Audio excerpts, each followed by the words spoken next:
예, 이 금융소외 계층을 위한 온라인 투자 연계 금융법, 이른바 P2P 대출에 관한 법률이 이달 중 정부의 공포를 거쳐 내년 하반기에 본격적으로 실시가 됩니다.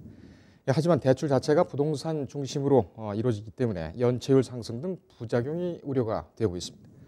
오늘 머니클리닉에서는 P2P 대출의 부작용에 대한 대책을 심층 분석해 드리겠습니다. 오늘도 서민금융연구원장과 한국 FBSB 부회장으로 활동하고 계신 조성목 원장과 함께하겠습니다.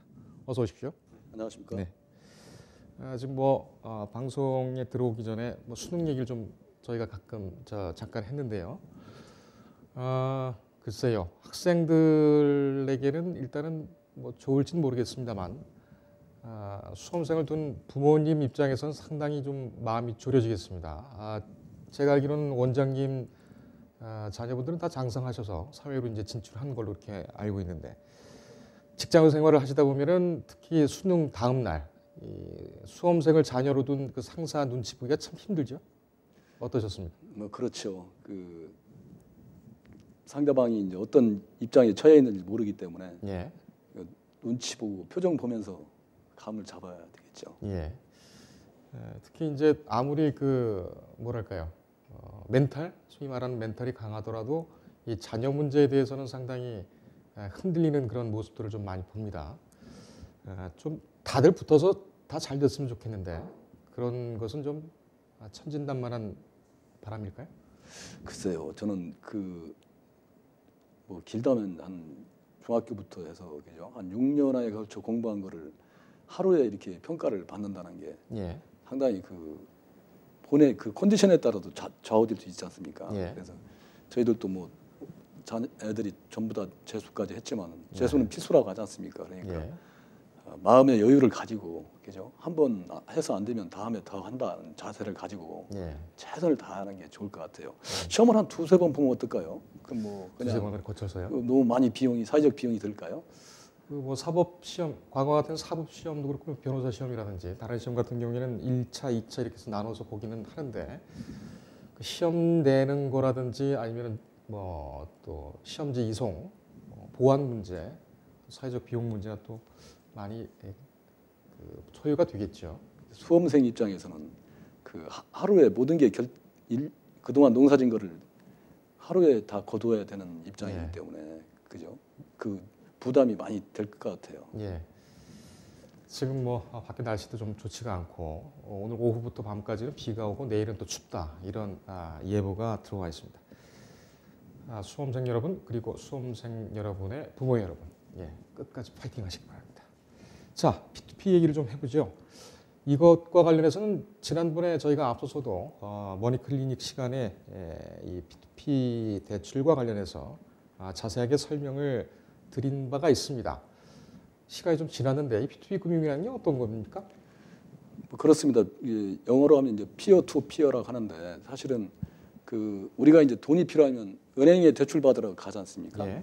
근데 이제 이거는 은행으로 가는 게 아니고 온라인 인터넷 플랫폼에서 이제 돈을 필요한 돈을 공급할 분들이 이런 조건을 공급하겠다고 해놓으면 이제 소유자들이 자기가 원하는 조건을 넣어가지고 이제 고르기도 하고. 예. 그래서 돈을 필요한 사람들이 이제 올리면 예를 들어서 돈을 가지는 분들이 투자를 해서 이제 빌려주기도 하고. 네. 이게 직접 거래하는 겁니다. 대출 직거래라고 그렇습니다. 대출 직거래. 그러니까 공급자와 수요자 간에 직거래하는 플랫폼, 중개회사가 생기는 거죠. 그래서 이제 아까 말씀드린 은행을 통해서 이제 거래하던 것들이 사실은 은행이 필요 없이도 자금 수요와 공급이 일어난다. 네. 이렇게 보시면 되는데 이게 이제 가장 발달한 게 미국 같은 데가 있는데 미국 시장에서는 지금 금융기관 자금들도 예금으로 받은 자금도 P2P 업체에다 한 32% 정도는 이렇게 투자를 하고 있는 걸로 알고 있습니다. 그래서 개인 같은 경우에 이제 플랫폼에 올라온 자료를 보고 투자 여부를 결정하고 투자 금액을 결정해야 되지 않습니까? 그러다 보니까 이제 이게 사실은 우리가 은행에 예금을 하면 정부에서 은행이 망하더라도 정부에서 5천만 원까지 보장을 해주는 데 비해서 요거는 이제 자기 책임화에 하는 겁니다. 그래서 그만큼 이제 수익도 좀 많은 만큼 위험도 크다 이렇게 보시면 되겠습니다. 그렇군요. 지금 이 P2P 업계 대출 현황이 어느 정도로 지금 산출이 되고 있습니까? 이게 지금 금년 6월 말 기준으로요. 그 6.2조 원입니다. 근데 그 실제 누적 대출액이. 예. 근데 이제 잔액 기준으로는 1.8조 원인데 네. 이게 이제 그 2015년 말에 373억 정도에 불과하던 것이 6.2조 원까지 커졌고요. 예. 그리고 지금 업체 수만 해도 27개에 불과하던 것이 지금 220개 정도 이렇게 되는 것으로 나타나고 있습니다. 예. 이거 뭐 연체율이 높다는 얘기가 계속 지적이 되고 있습니다. 그렇습니다. 연체율이 작년 6월 말에 이제 11%대에서 올해는 이제 12.5%로 이렇게 높아졌는데요. 네. 이게 그 부동산 관련 PF 그 대출이 지금 P2P가 한 60-70% 차지합니다. 예. 그래서 이제 이게 우리가 지금 임의단체지만 아직은 뭐 협회가 2개가 있어요. 근데 네. 보면 한국 P2P 금융협회에 이제 부동산 대출 전문 회사가 44개가 있는데 예. 여기에는 보면 이제 연체율이 이제 그 작년 6월 말에 4.4%에서 금년에는 그 5.8%, 7.5%로 이렇게 많이 늘어났고요. 네. 그다음에 신용대출 전문을 한 그 마켓플레이스 협의 회원사가 또 있는데 예. 여기에 같은 경우는 오히려 좀 5.5%에서 4.8%로 좀 떨어졌습니다. 네. 근데 전체적으로 예를 들어서 협회에 가입되지 않은 그것까지 포함하면 아까 말씀드린 대로 11%에서 12.5%로 이제 1.5%포인트 높아졌는데 예. 이 이제 그래서 이제 협회 가입한 그 업체들이 왜 연체율이 좀 낮은가 보니까 자율규제 역할을 합니다. 협회에서. 그래서 이번에 이제 법안에도 보통 그 이렇게 한 업종을 이렇게 허가해 주면서 협회를 바로 법적 그 기구로 해주지는 않는데 예. 이번에는 법정 기구로 아예 그 가입을 의무화시키고 네. 협회를 법적 기구로 이렇게 인정을 했습니다. 근데 금융감독원에서도 상당히 좀 이 부분을 좀 예의주시하고 있는 것 같습니다. 소비자 경보 중에 주의 경보를 내렸습니다. 네, 그렇습니다. 그 소비자 경보를 금융감독원에서 이제 그 상황에 따라서 내리고 네. 있는데요. 주의 단계, 그다음에 이제 경고 단계, 좀 더 심하면 이제 위험 단계 이렇게 그 상황에 따라서 3단계로 분리하고 있습니다. 네. 근데 지금 이제 주의 경보를 발령을 했습니다. 저번 주에. 예. 근데 그 이유는 뭐냐면 이제 지금 PF 이제 프로젝트 그저 P2P 대출이 이 부동산 아까 말씀드린 60-70%가 부동산이거든요. 예. 그러다 보니까 이제 지금 연체율이 높아지고 하다 보면 투자자들이 피해를 볼 수가 있습니다. 그래서 결국은 회수가 지연된다든가 아니면 아예 부실화가 돼가지고 원금을 다 까먹을 수도 있고요. 이런 위험이 있기 때문에 경보를 발령을 했고요. 네. 작년에 그 P2P 업체 그 127개 업체에 대해서 전수조사를 한번 했어요. 예. 3월에서 9월까지. 그래가지고 그때 또 한 20여 개 업체를 검찰에 통보하고 막 이랬거든요. 예. 그리고 금년에만도 이제 한 4개 업체에 대해서 연계 대부업체에 대해서 이제 검찰 수사 일을 하고 그랬습니다. 그래서 예. 여기는 주로 이제 아까 말씀드린 대로 공시가 중요해요. 내가 어떤 회사인데 돈을 모집하는지 이게 중요한데 네. 그 공시를 이제 허위로 한다든가 아니면 이제 차주가 계약서를 위조한다든가 아니면 이제 그 업체가 나는 이렇게 규모도 크고 뭐 연체율도 낮아 이거를 이제 허위로 만드는 거예요. 그래서 대출 금액을 부풀리게 한다든가 뭐 연체율을 낮은 것처럼 한다든가 이런 네. 그다음에 부실 대출 심사 뭐 이런 것들로 인해서 적발이 많이 되고 있습니다. 예. 지금 뭐 관련 법규가 이달 중에 공포가 될 텐데 그 동안에도 이제 금감원에서 쭉 관심을 가지고 감독을 해왔는데 이 질문 전에 소비자 경보의 주의 경고 위험 이 3단계가 있다고 하지 않으셨습니까? 그리고 지금 이제 주의 경고 주의 단계라고 주의 경보죠 경보를 발령한 상태인데 이 그 주의 경고 위험 이거는 어떻게 나눠지게 되는 겁니까? 각 단계별로 어떤 특징이 있죠? 그게 뭐 이렇게 수치로 딱 명확히 서 있지는 않습니다만 주의 단계는 이제 그렇게 심하지는 않지만 좀 조심해라 이런 걸 알려드리는 거고요. 예. 이제 경고는 좀 심각해져 가는 거죠. 예를 들어서 피해자가 막 유발되고 있다든가, 예. 그래가지고 이제 좀 심한 경우, 약간 심한 경우, 그 다음에 이제 위험 단계는 정말로 이제 정말 이 시장이 예. 절대 투자하면 안 되는 그런 단계까지 왔을 때. 예. 근데 그런 단계는 이제 그 위기의 수준이라고 봐야 되겠죠. 그렇군요. 예. 그러면은 지금 위험 단계까지 간 그런 사태도 있었습니까, 과거에? 위험 단계까지는 대부분 그렇게 위험 단계까지는 가진 않고요. 네. 경보까지는 좀 많이 가죠. 그렇군요. 예. 그래서 경각심을 제고하는 소비자들의 경각심을 제고하기 위한 조치다 이렇게 보시면 되겠습니다. 그러면은 지금 주의 단계에서 P2P에 지금 투자를 검토하고 계신 분들 어떤 부분을 좀 조심해야 될까요? P2P 투자는 정말 사업 계획이라든가 이런 이제 전체적인 걸 고려해야 되는데 네. 제일 중요한 게 이제 이게 정부에 등록된 업체이냐 예. 이거를 좀 제일 먼저 확인해야 됩니다. 이게 이제 금융위에 등록을 하도록 돼 있거든요. 예. 그 연계 대부업체라고 해가지고 이제 금융위에 등록이 된 거를 확인해야 되는데 네. 그거는 이제 금감원의 전에도 여러 번 말씀드린 파인, 네. 금감원 홈페이지에 파인에 가면은 업체가 등록돼 있는지 아닌지를 확인할 수 있는 등록 대부업체 통합 조회 시스템이 있습니다. 예. 거기에서 조회를 해보셔야 되고요.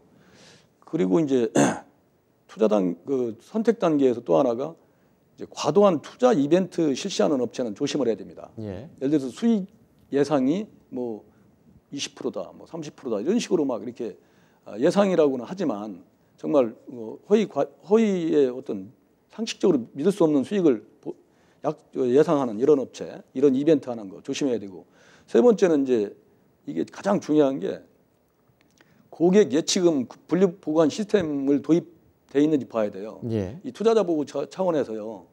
P2P 업체의 고유 재산하고 고객 재산하고 분리해서 관리하도록 하고 있거든요. 예. 이거는 이제 해당 업체의 홈페이지에 가면 고객 재산이 별도 보관돼 있는지 이렇게 알 수 있습니다. 네. 그래서 고객 재산은 은행에 별도로 예금이나 아니면 신탁 자산으로 맡겨가지고요. 만약 회사가 망하더라도 이 자금을 찾을 수 있게끔 그러면서 이제 투자자 보호를 해주는 그런 거고요. 예. 보안 수준을 잘 볼 필요가 있습니다. 이게 정말로 잘못돼 가지고 고객 정보가 다 이게 밖으로 유출된다. 그러면 엄청난 피해를 볼 수가 있거든요. 예. 그래서 이거는 이제 인터넷진흥원 키사라고 하죠 보통. 예. 이런 데서 이제 인증을 받은 업체인지 이런 걸 확인할 필요가 있습니다. 그리고 이제 다음은 투자 단계인데 투자 단계에서는 이게 원금 보장이 되지 않는다. 이걸 인식을 해야 돼요. 예. 그래서 자기 책임 원칙이 가장 중요합니다. 그래서 아무리 고수익 보장을 하면 불법이고 고수익이 예상된다고 하더라도 이게 정말 잘못됐을 때는 원금도 손실 다 날릴 수 있다. 예. 이런 책임하에 해야 됩니다. 그리고 이제 특히 여섯 번째는 부동산 PF 상품 투자 시에는 PF라는 게 프로젝트 파이낸싱. 예. 정말 어떤 사업이 잘 되면 수익을 배당해 주겠다. 이런 사업 계획을 제시를 하는 것들이거든요. 예. 이거에 대해서는 이제 공시사항을 잘 볼 필요가 있습니다. 그래서 이거는 이제 보통 빌라라든가 다세대 뭐 이런 거 이제 건축 자금부터 시작해서 예. 그게 져서 분양을 해서 이익이 나면 얼마씩 배당해 주는 거거든요. 네. 근데 이게 분양이 잘 될지 안 될지 예를 들어서 예상하기 상당히 어렵습니다. 근데 대신 이제 잘 되면 이제 수익이 좀 많긴 하지만 그래서 우리가 저축은행 사태 때 많은 저축은행들이 문을 닫고 했던 것들이 이제 이런 거거든요. 그래서 다 그런 건 아니지만 이런 걸 이제 꼼꼼히 살펴야 된다. 특히 PF 대출 같은 경우, P2P 업체의 PF 대출 같은 경우는 차주가 진짜 돈을 빌린 사람이 누구인지, 돈을 어디다 진짜 쓰는 것인지, 예. 고객 돈은 별도로 관리하고 있는 것인지 이런 것들을 전반적으로 살펴야 됩니다. 특히 이 금융기관 대출 의향서 뭐 이런 걸 제시하면서 야 국민은행에서 대출 뭐 몇십억 해준대, 뭐 몇백억 해준대 하니까 일반인들이 막 붙는 경우도 있는데 대출 의향이라는 건 심사가 아니거든요. 예. 대출 심사를 한 게 아니고 잘 되면 나도 좀 빌려줄 수 있어 뭐 이런 의향 정도인데 이런 거에 이제 현혹돼서는 안 되겠다. 그리고 특히 중요한 게 시행사, 시공사 이 사람들이 결국은 공사를 잘해서 분양을 해야 되거든요. 예. 그래서 그런 사람들의 이제 신용 상태도 볼 필요가 있고요.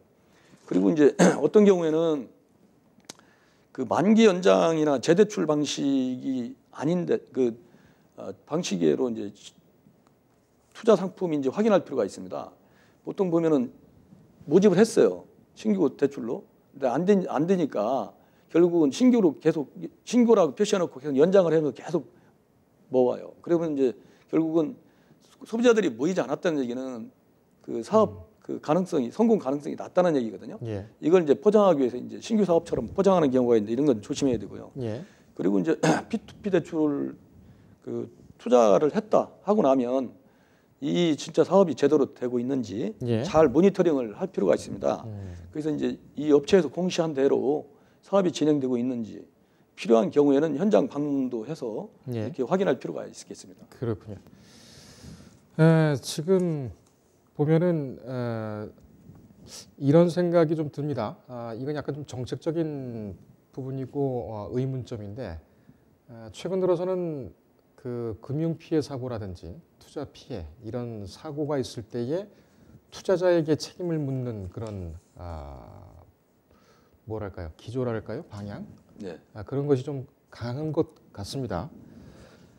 근데 이제 이것이 두 가지로 생각을 좀 해볼 수가 있겠는데 처음에는 뭐 거래 대상이 일반 시중에 나와 있는 큰 기업처럼 그런 큰 은행일 경우에 그때의 투자자 책임을 묻는 책임의 정도와 그리고 지금 이제 P2P 대출기관 여기는 뭐 이번 올해부터 그리고 내년 본격 시행될 때부터 법 안으로 들어와서 이제 관리를 받게 되는데 이때에 그 묻게 되는 투자자 책임 이것이 서로 좀 다릅니까? 아니면 같이 봅니까?